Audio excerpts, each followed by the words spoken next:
jab up and down. And then when you go downstairs, take that downstairs, come up with that left hook. It's going to be open because it's going to fall down into it. Anytime you jab down low, just keep trying to come over the top. Or like you could say, hey, you know what? I can't beat that Mayweather style. I was too young, but look, I did it now against Crawford. I forget Mayweather a long time ago. This is different for me, you know? I lost that day and that's it. I learned a lot. So who do you like in Canelo versus Crawford? Well, I'm a giant Crawford fan because I think he's the best switch hitter since Marvin Hagler. I also think Canelo is slowing down, and Canelo is more of a one-punch fighter now than the combination fighter. Canelo gave a strong reaction after learning that Terence Crawford trained with Floyd Mayweather, saying the situation has now turned personal because he feels Crawford has disrespected him more than once and is deliberately trying to make him look weak or unimportant, making it clear that this fight is no longer just about business for him. Did things get a little bit personal now? Yeah, a little bit more personal because, you know, I did respect him. I don't respect him anymore because he say, I'm not going to do what they want me to do and this and that. And then he tried to, maybe Turki Alashi told him, hey, you need to do something because you seem so nervous in Riyadh. So and he tried to like walk me back, and that's why I pushed him. And, you know, like I say, don't fuck with me. Terence Crawford has openly said that he doesn't view Canelo Álvarez's career as impressive as many people claim, explaining that most of the big names Canelo beat were already past their best, including fighters like Shane Mosley, Miguel Cotto, and Sergey Kovalev, while pointing out that Floyd Mayweather, the one top-level legend Canelo faced in his prime, clearly outperformed him. And Crawford believes this weakens the idea that Canelo holds a higher place in boxing, especially since he feels Canelo downplays and disrespects his own achievements by ignoring the strength of the opponents he has beaten. Canelo's resume, but I won't. You know, I wanna, you know, pay homage to the fighters that he fought. And if he don't want to pay homage to the fighters I fought, if he think they nobodies, then come fight time, then I wonder what they're gonna say. Eddie Hearn accepts that Canelo has a natural size edge, but says Terence Crawford should not be counted out, explaining that Crawford's confidence, focus, and strong mindset make him a serious threat even against a bigger fighter, and with his discipline and determination he believes an upset is possible, especially since Crawford's ability to manage pace, distance, and rhythm can help balance out the size difference. Like, not against him, though, for it. Like, he's so, I think he has no doubt that he beats Canelo Álvarez. Of course. I really like Terence, by the way. I think he's a great fighter. But I have to say, like, tell me his major significant wins. Well, obviously Errol Spence. Yeah, but come on. No, but he beat a guy who was in the top 5 pound for pound, and he destroyed him. That really never happened. No, I agree. In history. I agree. I mean, look, he was coming off, you know, some eye problems, but nobody was saying that when he was beating. But we're giving that credit. And Ugas. Tell me more. I'm just saying. I don't know. That's a big win. No, now, okay. Keep going. Your guy from the UK, who he stopped him, what, in the 5th round, was it? Kell Brook. Finished by then. Yeah, go on, keep going. Okay, he stopped somebody that nobody's ever really can hurt. Well, Sean Porter. I mean, yeah, but that was about 8 years before, and Errol Spence. That wasn't. What do you mean? Yeah, when he beat Sean Porter. No, that was in 2023. Who? Terence Crawford beat Sean Porter. No, I'm talking about Kell Brook against Sean Porter. No, I was talking about Bud. I'm not talking about that. Yeah. But he stopped him. Nobody's ever able to really hurt Sean. By the way, I'm not disagreeing with you. I'm just that was a great win. Like an open and he didn't have a lot of names at 140, but Postal and all those guys, those are good fighters. They weren't big names. Just like Bam, he doesn't have the great. He doesn't have a whole lot of great names. Just like Strada. In a way, yeah, he does have two great fights. By the way, he's one of my favorite fighters. John Ryder, who has fought Canelo himself, says facing the Mexican champion is extremely tough because of his strong physical presence and admits the weight jump Crawford would need to make is a serious challenge.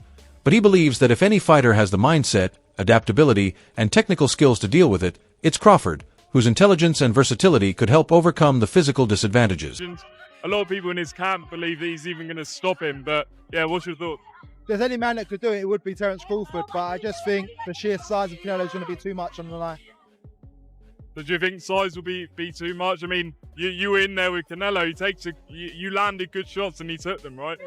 Yeah, I mean, listen, Terence Crawford is an exceptional talent, but I think the size will be the factor on the night, and it'd just be too big, too. Terence Crawford has carefully mapped out his plan to beat Canelo by outlining two possible approaches, the first being to apply constant pressure, break his rhythm, and outwork him with volume, and the second a smarter, more patient style inspired by Floyd Mayweather that focuses on defense, counters, and movement. And while he admits he won't have Mayweather's size advantage, Crawford trusts his speed, timing, and ability to adjust, believing his versatility and mix of aggression with smart tactics could be the key to figuring Canelo out.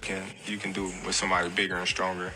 You know, you can either try to push them back, you know, because 9 times out of 10, a strong fighter not used to going back, you know, so it kind of fucks them up in the head, you know. Yeah. Or you can just box them because some of them just slower than others because they got flat feet, and they just looking to load up on certain shots. Now, Crawford's definitely right here. There's 2 ways to beat a pressure fighter like Canelo.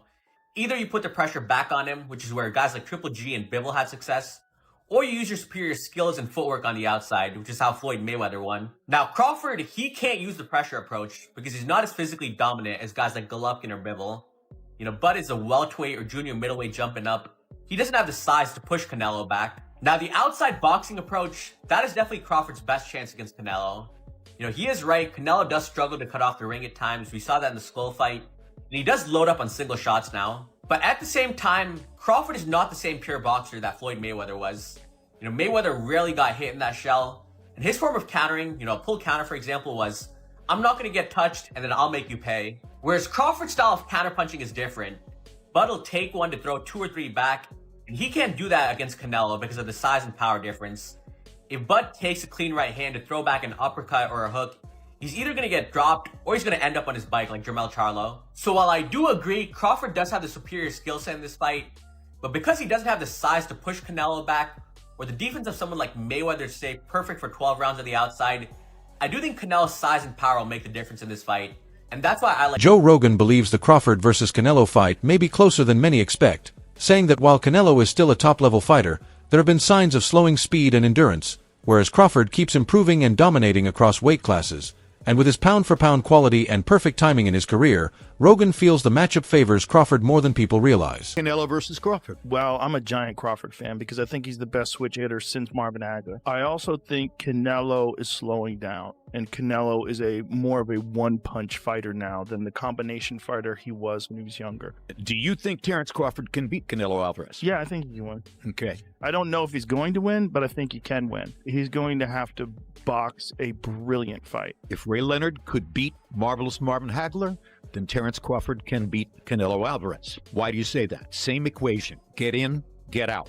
Get in, get out. Yeah. Over and over and over. He's got to figure the angles and the approaches that will allow him to step in, land to the body, or occasionally upstairs. Jim Lampley describes the Crawford versus Canelo fight as a meeting of 2 proud champions driven by legacy rather than size, saying that while the physical difference is obvious, both fighters are fueled by the same hunger to prove they are the best and share a mindset that refuses to back away from any challenge. Fight Canelo, because even if I have some doubts and misgivings about the size matchup, it is 2 action fighters who like to fight aggressively at times, not all the times, going against each other, and we'll see who can open the other person's tuna can, so to speak.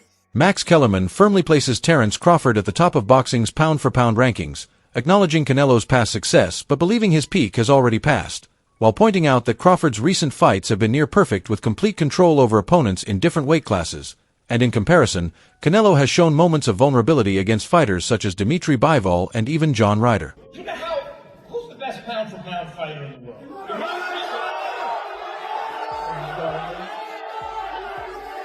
Bud Crawford. Apologies to the monster and Usyk. Bud Crawford has my vote for best pound-for-pound. Who was the best pound-for-pound before Bud? Canelo Álvarez, universally recognized that way. But it's not just these 2 guys, the last 2 best pound-for-pound. Teddy Atlas gives credit to Canelo as a highly skilled and well-prepared fighter, but he speaks about Terence Crawford in a different light, calling him special and explaining that this label is reserved for boxers with rare instincts and ring intelligence, pointing to Crawford's ability to adjust during a fight, remain calm under pressure, and finish opponents with sharp precision, suggesting that while Canelo is great, Crawford may sit in a higher category meant only for boxing's most exceptional talents. Terence Crawford versus Canelo Álvarez at 168 pounds. Canelo's really good. Really good. But I think Crawford is special. I know he hasn't fought the resume everyone wants, but you have that or you don't have that ingredient. I think he has it. Canelo's really good. He's tremendous. But could he be a tiny bit overrated?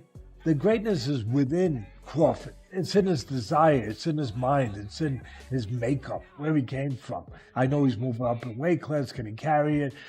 But those intangibles. I believe that Daniel Jacobs, who has shared the ring with Canelo and closely studied Crawford, says that while both fighters are fast, Crawford's speed stands out as more explosive and unpredictable, adding that his ability to switch stances and attack from unexpected angles creates problems even a fighter like Canelo may not be ready for. And after weighing everything, Jacobs says he would slightly favor Crawford because of his superior timing, sharp instincts, and high ring intelligence. I had at least over 15 years of knowing him, amateur, professional. I've seen where he started. I've seen how he's gotten better over time, but I also just know what resides in him. He's a dog, he's a beast, and he's out to prove something too. So I'm excited about this fight. Canelo obviously is self-explanatory. There's really no need to go down the rabbit hole when it comes to him. But I do see this being as a 50-50 fight. But if I was a betting man, I would bet on Crawford. But also, too, you can't count Canelo out. I mean, would go in, I'm assuming, as the favorite, which is rightfully so. A lot of people say that version that you fought was probably the best, Canelo Álvarez. And since then, obviously, naturally, he's slightly declined. Yeah. Do you see this decline that people talk about? Well, I can see in increments because Canelo, which I've always said is an amazing legendary fighter, but he fights in spurts. So sometimes it takes for the opponent to actually initialize him giving the best. When he was faced with me, the opposition that I had and what I was giving him, it was just a lot, whether it was boxing, whether it was coming forward, but most importantly, it was the punches and bunches. And so he was forced to either stand there, wait for the right time, or be combative and go back at it. So I think that's what Crawford may have to do. Push the pressure, make Canelo fight, or maybe just play it safe. And Bomac McIntyre, Terence Crawford's longtime trainer, shows complete belief in his fighter, saying that with more time and preparation, Crawford only gets stronger in every way, not just physically but mentally as well, explaining that their entire camp has been built specifically for Canelo, with careful focus on nutrition, conditioning, film study, and strategy to make sure Crawford is fully prepared for the challenge. Planning going into camp? No, not really. We know the type of fighter Canelo is. So,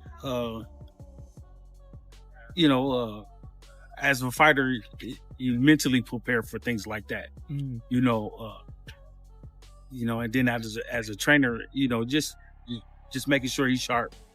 His mental game is sharp. His physical game is sharp. Strength wise, nutrition is everything. Got to, like I said, hitting on all cylinders. So by the time you step in that ring, it's an easy pick. Jiren Andis, an up-and-coming fighter, shares a measured perspective on the matchup, recognizing Crawford's high-level skills while also being honest about the physical hurdle he faces. He explains that if Crawford cannot force Canelo to respect his power, the balance of the fight could turn toward Canelo, adding that while technique matters, there comes a point where real damage must be delivered, something that is often harder for a fighter who is naturally smaller. More towards Canelo, because like I said before, he been putting big guys out and down, and Canelo not even really a 68 pounder. He probably really should be at 60 maybe, and he been hurting these guys. I think he be dropping these guys and things like that. So, and them guys be way bigger than him come fight night. I know that for sure. They be probably close to 200 pounds, and he dropping those guys like that. So I don't know. It's gonna be a great fight. The fans want to see it, so so be it. I think Crawford should take a warm-up fight. At like 60, or like at least at 60, just to get his body, the feeling of somebody a little bit bigger, and things like that. I know when you go up in weight, you gotta, develop that power and not develop the power, but like put that muscle on and be heavier and things like that. So he might not want to take a fight because he's trying to build up right now, but I think he should, just to stay sharp and that way he don't have like a long leg. Alexander Usyk, a fighter famous for beating the odds across weight classes, sees this matchup as a balanced fight and admits it will be a tough task for Crawford, while still calling him the best pound-for-pound boxer in the world right now. Roy Jones Jr. feels the entire outcome depends on Crawford's mental sharpness, saying that if he steps into the ring fully focused with a solid game plan, he has the ability to outsmart Canelo. But he also cautions that even a small mistake could allow Canelo's power and experience to take control, making the fight a true test of execution under pressure. Joined by, does he need any introduction, Hall of Fame legend Roy Jones Jr. here in the UK. There's a few questions about the US guys. Obviously, Tank and Lamont Roach, we saw the first fight. Lamont Roach shot the world. What do you think happens in a rematch if they fight? I think he shocks the world again, but the only thing different this time is Tank will come with a different attitude, different personality, different motivation, and I think Roach will do good again, but I think Tank will be more dominant this time. And obviously we know if Canelo wins against William Skull, he will fight Terence Crawford in September. Who would you favour in that fight? You know, it's a hard one to call, and I'm going to tell you why it's a hard one to call. It's a hard one to call because it'll all be predicated upon how Canelo approaches the fight. If Canelo approaches the fight like he's the man and he can box and outbox Terence Crawford, he'll get beat. If he comes out and shows that he really wants to go out and prove the world that he's still the best, he might win. So it all depends on which Canelo comes to. Brian Norman focuses on the bigger story behind this matchup, explaining that if Canelo defeats Crawford, many will minimize the result because of the size gap, but if Crawford pulls it off, it will be viewed as an historic accomplishment. He believes this fight goes far beyond belts or rankings, as it is truly about legacy and could shape how both fighters are remembered, with the winner not just claiming a win but securing a place as the dominant fighter of his generation. Even though Terence is the older fighter, he has, I think, 20 less fights than Canelo does, or maybe more. I think more than 20. And also, you know, competition level. This will be the most skilled, most experienced, biggest, strongest fighter that Terence Crawford's ever faced, without a question. I love you both, but you still did not answer the question. How do you see this fight ended? I told you. Don't say with your hands. I'm knockout. I'm not knock about the ring. Listen, Shaq's trying to get that one-liner. He's trying to get that go-viral moment from Bud, but he's just not that guy, right? And I think he's what he's about to say is, like, he's not going to go in there and be like, I'm going to knock him out. I'm going to do it in the first round. And plus, I wouldn't want to hear that, right? As much as that sounds nice as a soundbite, I wouldn't want to hear that because I don't think he believes that. And I don't believe that. I want to hear what Bud actually believes, which is, yeah, that he'll win, but not like this mystic Mac, let me predict the round, here's why, unless he truly believes that. And I don't think Bud does. I think he believes he'll get it done by any means necessary, whether that's, let's say, he was able to knock Canelo out or he gets it done by decision. Doesn't really matter because a fight is a fight at the end of the day, and all he needs to do is win. Always in my mind doesn't exist a loss. You know, I train, I put my best, I dedicate myself to this sport, and I'm... Many fans still see Canelo as the unstoppable force from his prime years, but both the sport and Canelo himself have evolved, and Crawford has helped expose gaps in the way Canelo's resume is often viewed. As a result, people are beginning to reassess how meaningful some of his past wins really were, and this upcoming fight has the potential to permanently change how the public sees Canelo and his legacy. Canelo said about Terence Crawford's resume already and how he has no elite fighters on his resume, and say what you want about that, you know, agree to disagree or whatever.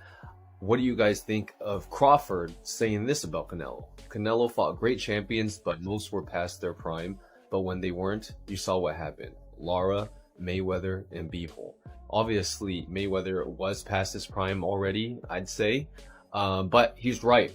I rewatched the Lara fight, and, you know, that Cuban style is just tricky to deal with.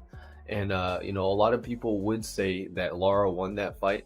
And then Bivol, it was... I mean, I don't need to convince you about that. That fight was a clear-cut victory for Bivol, and it just showed that Canelo isn't this unbeatable person. You know, with the right set of skills, you can beat him.